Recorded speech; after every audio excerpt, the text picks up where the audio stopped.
నమస్తే, welcome to our channel. నేను సిరి. తెలంగాణ మాజీ ముఖ్యమంత్రి కేటీఆర్ ఇంకా చంద్రబాబు నాయుడుకి, లోకేష్ కి అయితే ఫిదా అయిపోయారు. ఇంకా జగన్ కి బాయ్ బాయ్ చెప్పినట్టేనా? సో ఈ అంశాన్ని మనకి వివరించడానికి మనతో పాటు ఉన్నారు ప్రముఖ సీనియర్ జర్నలిస్ట్ డివిఎస్ గారు. నమస్కారం సార్. నమస్తే. సార్, ఇప్పుడు చూస్తుంటే చంద్రబాబు నాయుడు గారికి ఇంకా లోకేష్ గారికి తెలంగాణ మాజీ మంత్రి కేటీఆర్ గారు ఫిదా అయిపోయారని చెప్పేసి వార్తలు వస్తున్నాయి. మరి దీంతోనే జగన్మోహన్ రెడ్డి గారికి ఇంకా గుడ్ బై చెప్పేసినట్టేనా? తత్వం బోధపడిందా? వాస్తవం తెలిసిందా? కళ్ళు తెరుచుకున్నాయా? అంటే ఇప్పుడు చంద్రబాబు ఏదో ఇంద్రుడనో చంద్రుడనో లేకపోతే జగన్మోహన్ రెడ్డి వాళ్ళ ఆయన్ని నమ్ముకుని మేము మునిగిపోయామనే ఆవేదనతోన కేటీఆర్ జగన్మోహన్ రెడ్డికి ఏదో గుడ్ బై చెప్తున్నట్టు, మళ్ళా చంద్రబాబు భజన చేస్తున్నట్టు మనం మీడియాలో ప్రచారం జరుగుతాం. ఆ విశాఖ స్టీల్ ప్లాంట్ ప్రైవేటీకరణ ఆపాడు ఎవరు? చంద్రబాబు. ఆయన ప్రాంతీయ పార్టీ తెలుగుదేశం అధికారంలోకి రాబట్టే ఇవాళ విశాఖ ప్రైవేటీకరణ ఆగింది. మీరు కూడా మమ్మల్ని గనక గెలిపించుంటే బీఆర్ఎస్ ని, ఇక్కడ సింగరేణిని కూడా మేము ఆపగలిగే వాళ్ళం. ఇక్కడ బొగ్గు ఆ గనుల వేలం ఇవాళ కేంద్ర ప్రభుత్వం చేస్తోంది. సింగరేణి బొగ్గు గనుల వేలం రేవంత్ రెడ్డి ఏమో ఇది బీజేపీ కాంగ్రెస్ పాపం అంటాడు, బీఆర్ఎస్ ఏమో ఇది బీజేపీ కాంగ్రెస్ పాపం అంటోంది. ఎవరికి వాళ్ళు వాళ్ళ మీద నెపం వేసుకునే ప్రయత్నం అన్నమాట. మీరెందుకు ఓడిపోయారు? కళ్ళు నెత్తికెక్కువ కాబట్టి ఓడించారు. ఇప్పుడు వాస్తవాలు తెలుసుకున్నారు కాబట్టి ఈ విధంగా మాట్లాడుతున్నారు అన్నమాట. ఆ రోజు చంద్రబాబును అరెస్ట్ చేసినప్పుడు ఈ బుద్ధి ఏమైంది? ఆయన్ని జైల్లో పెట్టినప్పుడు వీళ్ళు చంకలు కొట్టుకున్నారు. ఇక్కడ ధర్నాలు ఆందోళనలు ఆయన వల్ల ఉద్యోగాలు పొందిన యువత చేస్తే ఏదో మెట్రో విత్ సిబిఎన్ అని నిర్దయగా మాట్లాడారు, అవహేళనగా మాట్లాడారు. ఏమని? అక్కడ పోయి చేసుకోండి, ఆ రాష్ట్రంలో పోయి చేసుకోండి, ఇక్కడ కాదు, ఈ రాష్ట్రంలో కాదు అన్నట్టు మాట్లాడారు. కావాలంటే పోయి రాజమండ్రి పోయి చేసుకోండి, లేకపోతే అమరావతిలో చేసుకోండి. అదే వీళ్ళు కవితను అరెస్ట్ చేస్తే వీళ్ళు మాత్రం చేస్తారా? అన్ని చోట్ల చేస్తారా? ఢిల్లీ పోయి చేయటం ఎందుకు? మరి ఢిల్లీ సీఎం కూడా అంటాడు కదా, పోయి హైదరాబాద్లో చేసుకోండి, ఇక్కడ ఎందుకని చేయటం అనేది. ఇప్పుడు తన దాకా వస్తే గానీ తెలియదు అన్నట్టుగా ఇవాళ వీళ్ళు ఓడిపోయారు కాబట్టి వీళ్ళ కళ్ళు తెరుచుకున్నట్టుగా మాట్లాడుతున్నారు. జగన్మోహన్ రెడ్డిని నమ్ముకుని మునిగిపోయిన వాళ్ళల్లో మొదటి వ్యక్తులు కేసీఆర్, కేటీఆర్, బీఆర్ఎస్ పార్టీ కనపడుతోంది అనమాట. మీరు నిజంగా మీ పార్టీ మీరు నిలబెట్టుకుని మీ పని మీరు చేసుకుని మీ రాష్ట్రాన్ని మీరు బాగు చేసుకుంటే ఈ పరిస్థితి వచ్చేది కాదు. ఆంధ్రప్రదేశ్ నాశనం కావాలా, తెలుగుదేశం పార్టీ నాశనం కావాలా, చంద్రబాబు నాశనం కావాలన్నటువంటి ఆ ఆలోచన విధానమే ఇవాళ బీఆర్ఎస్కి పరిస్థితికి కారణమైంది. అక్కడ జగన్మోహన్ రెడ్డి ఆ పరిస్థితికి కారణమైంది అనమాట. ఇద్దరూ ఒకే పడవలో ప్రయాణించారు.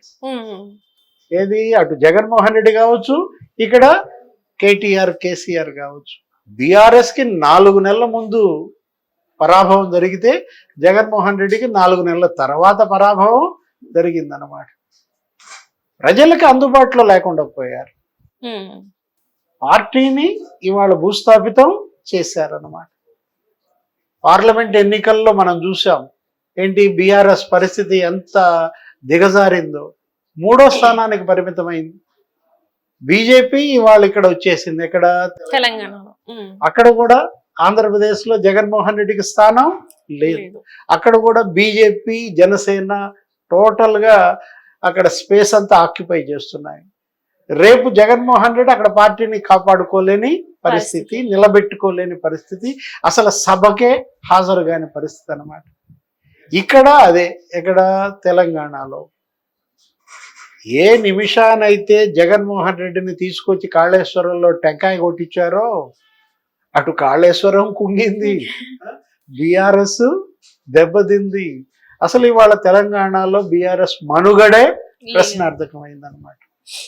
జగన్మోహన్ రెడ్డిని చూసి ఎందుకంత విర్రవీగారు? పోనీ అతనికి ఏమైనా న్యాయం చేశారా? ఆంధ్రప్రదేశ్ అంటే ఎందుకంత అక్కసేళ్ళకి? ఆంధ్రప్రదేశ్ నాశనం అయితే మీరు సంబరాలు చేసుకోవటం ఏంటి? అవహేళన చేయటం ఏంటి? మనం చూసాం ఏంటి, డబల్ రోడ్డు ఉంటే తెలంగాణ అని, సింగిల్ రోడ్ ఉంటే ఆంధ్రప్రదేశ్ అని. మేము 24 గంటలు కరెంట్ ఇస్తున్నాం, అక్కడ 3 గంటలు కూడా కరెంటు లేదు. అక్కడ టీచర్లని జైళ్ళలో వేశారు, మేము టీచర్లకు ఫిట్మెంట్ ఇచ్చాం. ప్రతిదీ కూడా ఆంధ్రప్రదేశ్ నాశనం మీద తెలంగాణ నిర్మాణం జరగాలనుకున్నారు, అక్కడ దెబ్బతిన్నారు. రెండు తెలుగు రాష్ట్రాలు అభివృద్ధి చెందాలా, రెండు తెలుగు రాష్ట్రాలు దేశంలో నంబర్ 1గా ఉండాలి, ఇది చంద్రబాబు ఆకాంక్ష, తెలుగుదేశం యొక్క లక్ష్యం. ప్రజలు దాన్ని ఆమోదించారు. అటు తెలంగాణ ప్రజలు, ఇటు ఆంధ్రప్రదేశ్ ప్రజలు నిజం తెలుసుకున్నారు, కళ్ళు తెరుచుకున్నాయన్నమాట. ఎవరిని నమ్మితే సమాజం బాగుంటుంది, ఎవరు అభివృద్ధి కోరుకుంటారు, ఎవరు నాశనాన్ని కోరుకుంటారు. మీరు పోటీపడి అభివృద్ధి చేయాలి, మీరు పోటీపడి పెట్టుబడులు తీసుకురావాలి. పోటీతత్వం కదా కావాల్సింది. డెవలప్మెంట్లో కానీ, ఇన్వెస్ట్మెంట్స్లో కానీ, ఇండస్ట్రియలైజేషన్లో కానీ ఆ పోటీతత్వం ఎప్పుడైతే వదిలేశారో అప్పుడే వీళ్ళు బేస్ని కోల్పోయారు, వాళ్ళ పునాదుల్ని వాళ్ళు దెబ్బతీసుకున్నారు. అసలు తెలంగాణ పేరెందుకు తీసేశారు మీ పార్టీలో నుంచి? అంటే దేశకి నేత అవ్వాలని చెప్పేసి, టీఆర్ఎస్ అయితే ఓన్లీ ఒక్క రాష్ట్రానికి అవుతుందని చెప్పేసి, అందుకే భారతీయ రాష్ట్ర సమితి అని చెప్పేసి పెట్టారు. అంటే వాళ్ళు చెప్పింది ఎక్కడున్నాడు దేశకి నేత? ఇప్పుడు నేల విడిచి సాము చేశారు అనమాట. ఉట్టి కొట్టలేనమ్మా నింగి స్వర్గానికి ఎక్కినట్టుగా ఉంటుందన్నమాట. అప్పుడు మీరు మీకు ఇచ్చిన పరిధి ఎంతో, మీకు ఇచ్చిన ఆ గ్రౌండ్ ఎంతో అంతవరకే ఆడాలి. కంటికి మించిన కాటుకు పెట్టుకుంటే ఇవాళ కేసీఆర్కి అయిన పరిస్థితే అవుతుంది, కేటీఆర్కి అయిన పరిస్థితే అవుతుంది. చేతులు కాలేక ఆకులు పట్టుకున్నారనమాట. ఏ లాభం? గాయాలు మాంతాయా? పోయిన ప్రతిష్ట మీకు వస్తుందా? మీరు కోల్పోయిన ఓట్ బ్యాంక్ మీకు ఏ విధంగా వస్తుంది? ఇవాళ బీజేపీ ఇక్కడ బలంగా మారిందన్నమాట, కాంగ్రెస్కి ధీటుగా పోటీగా ఉంది. ఈ రోజు కూడా మనం చూసాం, కిషన్ రెడ్డి జరిపినటువంటి ర్యాలీకి మొత్తం ఏ విధంగా ఎగబడ్డారు. ఒక్క సిటీయే కాదు, ఆంధ్రప్రదేశ్ హైదరాబాదే కాదు, జీహెచ్ఎంసీయే కాదు, మొత్తం తెలంగాణ రూట్స్ అన్నీ కూడా ఆక్యుపై చేసింది. గ్రామాల్లోకి బీజేపీ వెళ్ళిపోయిన దీంట్లో ఇంకా బీఆర్ఎస్కి ఎక్కడ చోటు? మనం చూసాం 37% ఓట్ బ్యాంక్ ఉన్నది కాస్త ఇప్పుడు ఎంతకు వచ్చేసింది? 17%కి వచ్చేసింది. పార్టీని నడపలేని పరిస్థితుల్లో కేసీఆర్ అటు శారీరకంగా దెబ్బతిన్నాడు, ఇటు రాజకీయంగా దెబ్బతిన్నాడు. ఇంకా బీఆర్ఎస్ అంతర్ధానం, అక్కడ వైసీపీ అంతర్ధానం. రెండు ప్రాంతీయ పార్టీలు జాతీయ పార్టీల్లో విలీనం చేయడానికి ఇప్పటికే మాట్లాడుకుంటున్నారని, కాంగ్రెస్ లో కలిపేస్తున్నారని వార్తలు మనం వింటున్నాం. బీఆర్ఎస్ ని కూడా కాంగ్రెస్ లో కలిపే ప్రయత్నం చేస్తున్నట్టు. మరి రేవంత్ రెడ్డి చేర్చుకోవడానికి సిద్ధంగా ఉండదు. అటు బీజేపీ వద్దంటోంది, ఇటు కాంగ్రెస్ చీ కొడుతోంది. ముందు నుయ్యి వెనక గొయ్యి అన్నది అందుకే అన్నమాట. అటు జగన్ కైనా అంతే, ఇటు కేటీఆర్ కైనా అంతే. కవిత జైల్లో మగ్గుతోంది, ఆమెను బయటికి తీసుకొచ్చే పరిస్థితి అసలు ఆలోచించట్లేదు. వీళ్ళ అవినీతి కుంభకోణాలే వీళ్ళని వెంటబడి తరిమాయి. అటు జగన్మోహన్ రెడ్డి స్కామ్స్ లో నిండా కూరుకుపోయాడు, ఇక్కడ కేసీఆర్ కుటుంబం అవినీతి కుంభకోణాల్లో నిండా కూరుకుపోయారు. కవిత జైలుకి వెళ్ళడం సరే, అసలు కేసీఆరే వెళ్తాడంటున్నారు. నోటీసులు ఇచ్చింది ఆ కమిటీ కూడా. ఆ నోటీసులకైనా స్పందించాలా, రేపొద్దున విచారణకి హాజరు కావాలా. అటు మిషన్ భగీరథ, మిషన్ కాకతీయ, కాళేశ్వరం అవినీతి, మరోవైపు ఛత్తీస్గఢ్ విద్యుత్ కొనుగోళ్ల స్కాము, యాదాద్రి, భద్రాద్రి, పెద్ద ఎత్తున 1000 కోట్లు కొల్లగొట్టారన్నటువంటి ఆరోపణలు, ఇవన్నీ గనక రుజువైతే, మరోవైపు టెలిఫోన్ ట్యాపింగ్, కేటీఆర్ జైలుకి వెళ్తాడా, హరీష్ రావు జైలుకి వెళ్తాడా, అసలు వీళ్ళందరూ కూడా బీజేపీలోకి వెళ్ళిపోతారని. ఆల్రెడీ కూడా కేటీఆర్ ని రాజీనామా చేయాలని చెప్పేసి ఆ పార్టీ నేతలే ఒత్తిడి తీసుకొస్తున్నట్టు కూడా మరి వార్తలు వస్తున్నాయి కదా సార్.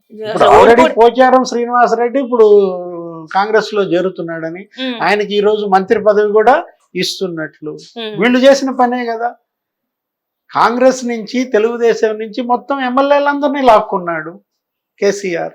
42 మంది కాంగ్రెస్ ఎమ్మెల్యేలని 2014లో 2019లో తన పార్టీలో చేర్చేసుకున్న ఫలితం ఇవాళ ఆయన వైపు ఉన్నటువంటి ఎమ్మెల్యేలు ఎంపీలంతా కూడా కాంగ్రెస్ లో బీజేపీలో చేరిపోయే పరిస్థితి.